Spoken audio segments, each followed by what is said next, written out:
You may want to think twice next time you toss that wrapper on the ground or that plastic bottle out the window.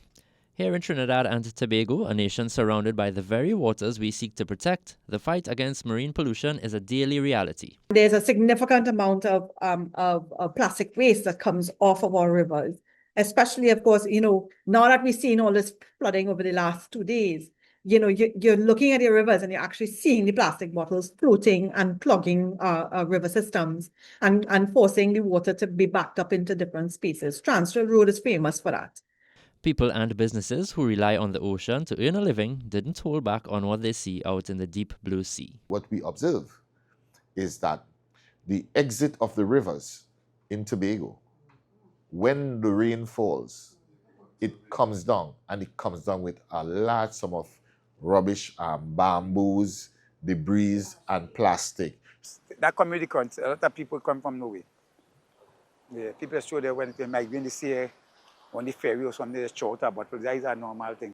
But pollution also has an effect on their livelihoods and may eventually affect tourism. For over the last 10 to 15 years, we've been seeing a depletion in the flying fish. More so, we've been seeing a large depletion in the red flying fish.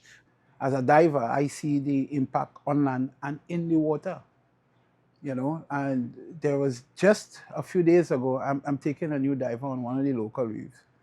And while I am diving, I'm literally taking up plastics. And the next generation is not just inheriting the problem, they're raising awareness and actively calling for action at the UN conference. Our economy, our culture, and our well-being relies on the ocean. And once we realize just how interconnected our day-to-day lives are, even if it's not always obvious, we will realize why we need to take pride in protecting our oceans. Government officials need to bring in the youth voice into decision-making.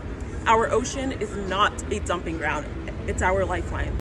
The international community's commitment is also vital. The French ambassador Didier Chabert also shared his perspective. We need to have financial solidarities between countries which have financial resources and countries which have to tackle directly the consequences of climate change and build their resilience to these changes.